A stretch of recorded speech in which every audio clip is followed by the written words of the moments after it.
Olá pessoal, sejam todos mais uma vez bem-vindos ao canal Enem 360. Aqui eu sou Leandro Aguiar para mais uma aula de linguagens.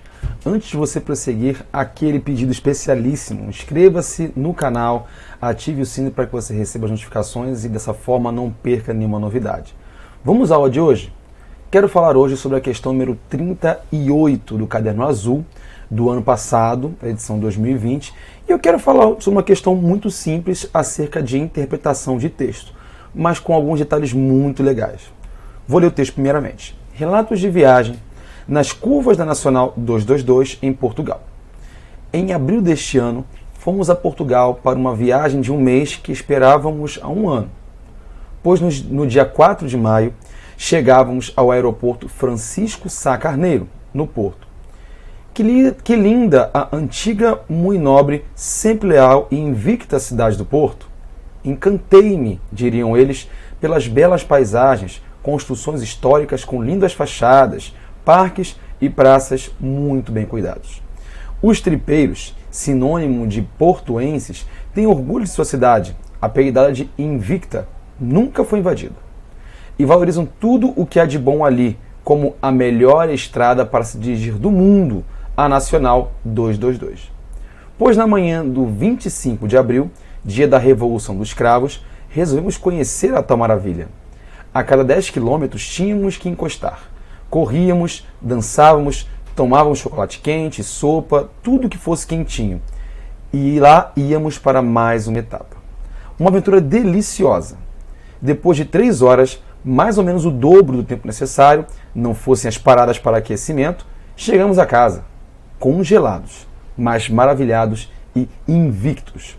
Bom, esse texto, está ali a fonte, né, ali no segundo quadrinho aqui, está disponível em um jornal. Então é um texto que foi publicado em um jornal, está aqui a data também, certo?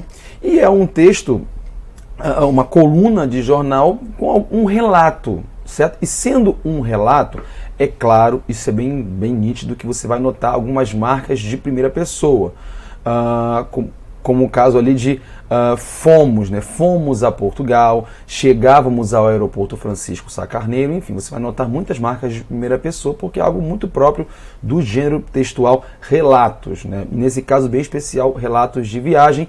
A temática do texto envolve a questão da viagem, das paisagens, toda a história do local, enfim.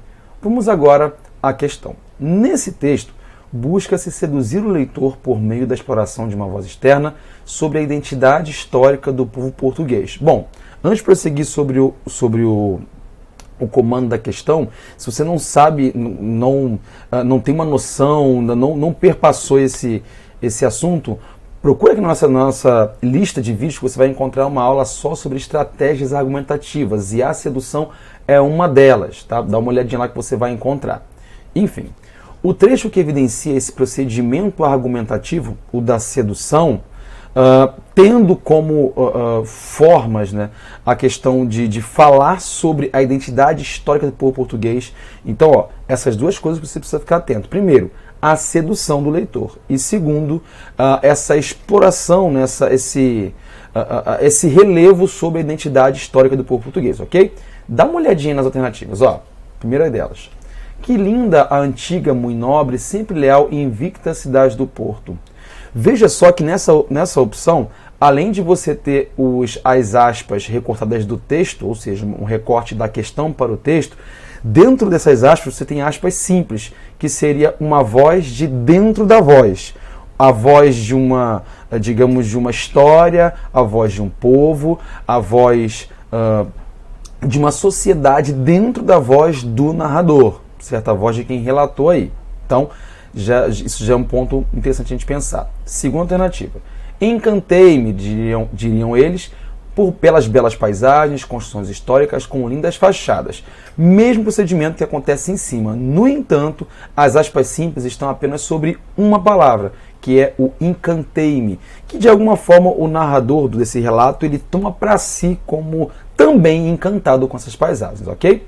No entanto, essa letra B, ela toca muito mais na questão das paisagens e das construções, ou seja, tem um apelo muito mais visual do que identidade histórica. E isso é importante, porque nós estamos falando aqui de sedução, então tem alguma coisa de gerar no imaginário do leitor, no imaginário do interlocutor, alguma coisa que gere um juízo de valor positivo, mas também devemos pensar a respeito dessa história do povo português, tá? Então essa letra B não seria uma alternativa tão boa pra gente. Letra C. Os tripeiros, sinônimos de portuenses, têm orgulho de sua cidade. Bom, essa já em relação às duas primeiras, não tem a questão das aspas dentro das aspas. Então você tem aqui uma voz somente do narrador e não do povo, não da história. Então seria uma alternativa também menos interessante pra gente. D.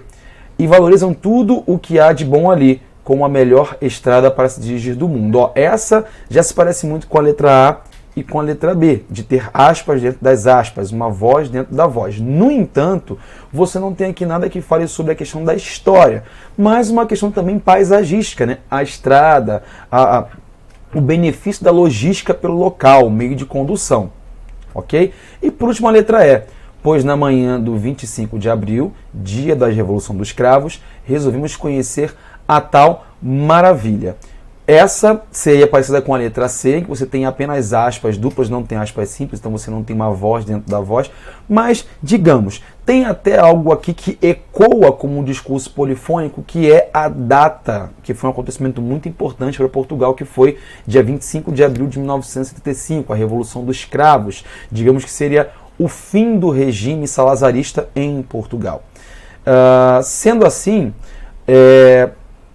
essa também não seria uma boa alternativa. Apesar de ter essa marca polifônica, você não teria essa marcação à história. Ou melhor, você tem a história, mas não tem a marcação da voz. É uma polifonia um pouco mais distante. Então, com boas alternativas, seriam a letra A e a letra B. Sabendo que eu estou aqui muito preocupado com a questão histórica, olhem para a letra A. Essa sim seria a melhor alternativa. A antiga, muito nobre, sempre leal e invicta. E por que ela é uma alternativa melhor que as demais? Bom, tirando o fato de termos aspas dentro de aspas, uma voz dentro da voz, esse é o primeiro ponto. O segundo ponto, ela vai tocar em tudo que a gente precisa. Ó, antiga, histórica. Nobre, valor. Lealdade, também valor. Invicta, um detalhe de guerra.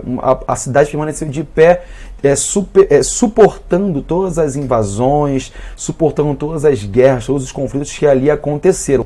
E aí temos um plus, temos aí um detalhe bem legal, muito nobre. De repente você, como um falante de português e mesmo um conhecedor do português na sua variedade europeia, pensa assim, mas espera aí, muito não é uma palavra que está no imaginário português. Está muito mais no imaginário linguístico, no itinerário linguístico do espanhol. Muy, né? Esse advérbio, né? Enfim, aí você pensa assim, tá, mas por que ele está aí? Vamos à explicação. Se é uma cidade antiga, se é uma cidade que tem uma história bastante gloriosa, de muitas conquistas, e, enfim, que remonta a tempos imemoriais, é fatal que você vai encontrar semelhanças com o espanhol, tendo em mente que o português e o espanhol são línguas latinas, sim, esse é um ponto, mas também tendo em mente que o português ele é oriundo do galego-português, que é uma língua ainda mais antiga e conserva traços ainda mais prototípicos do espanhol. Certo? Então, o português é uma língua moderna, mas ele vem de línguas mais antigas, como é o caso do latim, que por sua vez absorveu muita coisa das línguas antigas, como as línguas célticas, como as línguas ibéricas, certo? E aí, com toda essa absorção, é fatal que você vai encontrar pontos de contato entre português e espanhol, no caso aí da muito nobre, o que nos faz pensar que esse mui também esteve no português europeu e com o tempo foi sendo perdido e se transformou no nosso muito, né? O português europeu e também português brasileiro, certo? Então a melhor alternativa seria, de fato, a letra A. Pessoal, se vocês tiverem alguma dúvida, coloque nos comentários, será um prazer ajudá-los com isso. Então até o próximo encontro, um forte abraço, até lá!